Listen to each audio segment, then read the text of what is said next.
ये पिछले साल का क्वेश्चन पेपर है 2022 का, मिड टर्म 2022।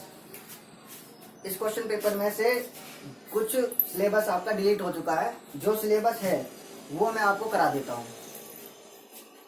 इसमें पहला क्वेश्चन है, संख्या रेखा पर प्रत्येक बिंदु दर्शाता है। अब इसमें ऑप्शन 20 क्वेश्चन आपके ऑप्शनल क्वेश्चन आते हैं, एक एक नंबर वाले।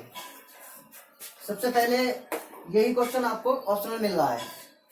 इसमें 4 ऑप्शन है, ए, बी, सी और डी। इनमें से कोई एक आंसर होगा इसका।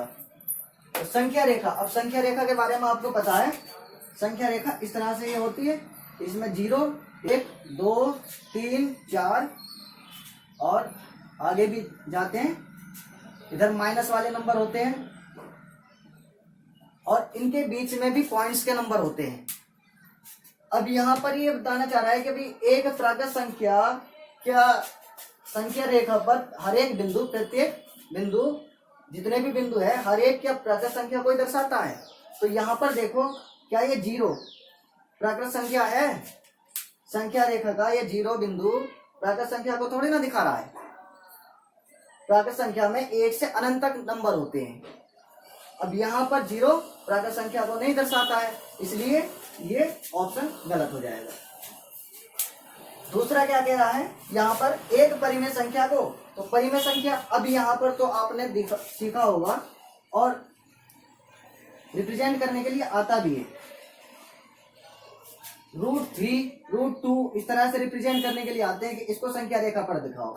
अब ये संख्या रेखा पर दिखाए जा सकते हैं क्योंकि आपने दिखाए भी होंगे, सीखे होंगे। यहां से 0 से यहां तक 1 लेते हैं और एक इसको, अब इस तरह से यहाँ पर 1 और 1 पाइथागोरस का फॉर्मूला लगाते हैं और ये √2 बन जाता है। इसमें फिर इस तरह से ये यहाँ पर करीब इस संख्या रेखा के यहाँ इस वाले पॉइंट पर √2 मिलेगा।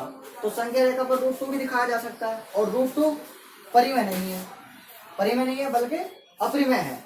तो ये वाला भी गलत ऑप्शन। संख्या रेखा का ऐसा √2 ऐसा बिंदु है जो परिमेय संख्या को नहीं दिखा रहा है। यहाँ कह रहा है कि क्या प्रत्येक बिंदु इनमें से किसको दर्शाता है। तो प्रत्येक बिंदु यानी कि 0 प्राकृत संख्या को नहीं दिखा रहा है। प्रत्येक बिंदु यानी कि √2 ऐसा है जो परिमेय संख्या को नहीं दिखा रहा है। और अपरिमेय संख्या को नहीं दिखाता है। कौन सा अपरिमेय संख्या को? ये 3, 4 ये सब ऐसे नंबर है जो अपरिमेय संख्या को नहीं दिखाते हैं। 4 अपरिमेय संख्या थोड़ी ना आई, तो परिमेय है। अब यहाँ पर जो ये नंबर ये है एक अद्वितीय वास्तविक संख्या को, वास्तविक का मतलब है सभी जितनी भी हैं, चाहे वो परिमेय हो, चाहे प्राकृत हो, चाहे अपरिमेय हो, जितने भी हैं या पूर्ण संख्या हो, सभी वो वास्तविक संख्या में आते हैं। और अद्वितीय मतलब यूनिक, एक पॉइंट पर एक ही नंबर को दिखाएगा, 2 को नहीं दिखाता है। इधर माइनस वाले दिखाएगा, इधर प्लस वाले दिखाएगा। वास्तविक यानी सभी दिखाएगा। तो हर एक पॉइंट, हर एक बिंदु में अलग अलग वास्तविक में प्राकृत, अपरिमेय और परिमेय संख्याएं मिल जाएगी। अब इंग्लिश वाले में यहाँ पर पढ़ सकते हैं, मैंने इंग्लिश में भी लिख दिया है, every point on a number line represent. तो नंबर लाइन पर हर एक पॉइंट रिप्रेजेंट करता है किसको? ए यूनिक रियल नंबर, हाँ यूनिक रियल नंबर को रिप्रेजेंट करता है। दूसरा ए नेचुरल नंबर प्राकृत संख्या नहीं करता, क्योंकि नेचुरल नंबर में 1 से आगे के पॉइंट, आगे के नंबर होते हैं, यहाँ जबकि माइनस में भी आ रहे हैं। ये रैशनल नंबर को नहीं करता, क्योंकि रूट वाले नंबर भी आते हैं, या √2, √3 वगैरह भी। अपरिमेय संख्या यानी इरेशनल नंबर को नहीं करता। क्यों?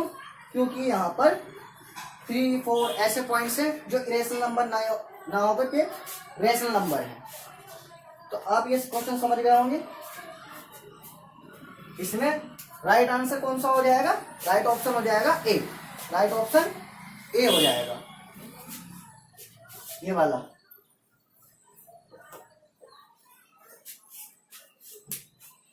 अब नेक्स्ट क्वेश्चन, ये आपका दूसरा क्वेश्चन है। यदि 3x - 15 डिग्री और x + 5 डिग्री पूरा कोण हो तो x का मान क्या होगा? 30 डिग्री, 60 डिग्री, 45 या 25? इंग्लिश में आप पढ़ सकते हो, if 3x - 15 degree x + 5 degree complementary है। अगर कंप्लीमेंट्री एंगल्स हैं तो x की जो वैल्यू होगी वो 30 डिग्री होगी, 45 डिग्री या 60 डिग्री या 25 डिग्री। अब कंप्लीमेंट्री का मतलब क्या होता है, इस क्वेश्चन के लिए सबसे पहले पता होना चाहिए कंप्लीमेंट्री एंगल, जिन दोनों का जो सम होता है, दो एंगल है और दोनों एंगल का सम जोड़ने के बाद 90 डिग्री बनता है, तो वो कंप्लीमेंट्री एंगल होते हैं। कंप्लीमेंट्री एंगल्स या पूरक कोण, हिंदी में कहो तो पूरक कोण कौन से होते हैं, जिन दो कोणों का योग 90 बन जाए।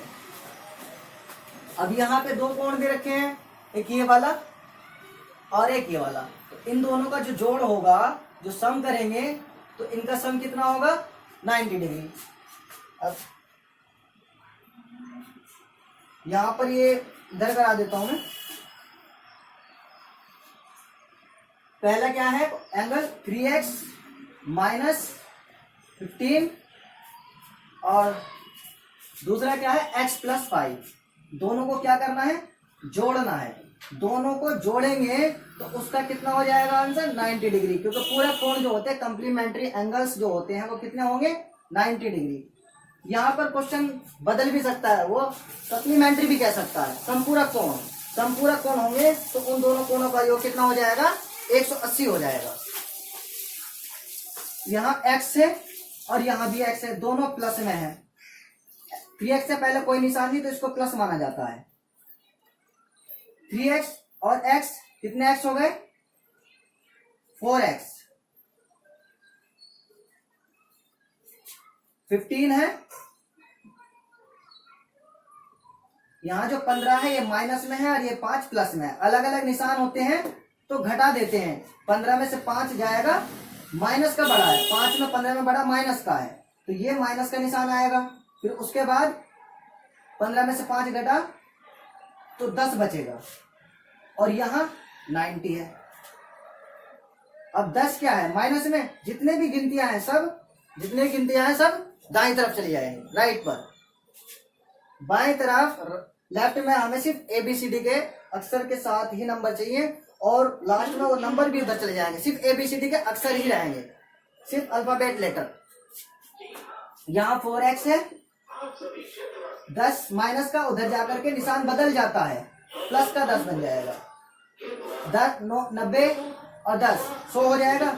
एक स्टेप बढ़ाने की बजाय यहाँ ही जोड़ दो, 90 और 10 उधर जाएगा तो 100 हो जाएगा। 90 प्लस 10 इज इक्वल टू 100। अब x है यहाँ पर, उसके x के बाद ये 4 क्या कर रहा है, दोनों के बीच में कोई निशान नहीं होता तो गुना का निशान, मल्टीप्लाई का निशान मानते हैं। 4x से मल्टीप्लाई कर रहा है, उधर जाके क्या करेगा भाग हो जाएगी। अब 4 से भाग होगी तो 100 का 1/4 कितना होता है 25, 25 चौक 100 होते हैं ना, 25 डिग्री। भाग करना चाहो भाग कर लो, 4 दूनी 8, 10 4 दूनी 8, दूनी का है 2 और 10 में से 8 गया 2 बचा 20, 4 पंजे 20, पंजे का 5, तो कितना आया 25। ये वाला यहाँ पर 25 4 से भाग करने के बाद। राइट ऑप्शन कौन सा हो जाएगा डी, राइट ऑप्शन डी।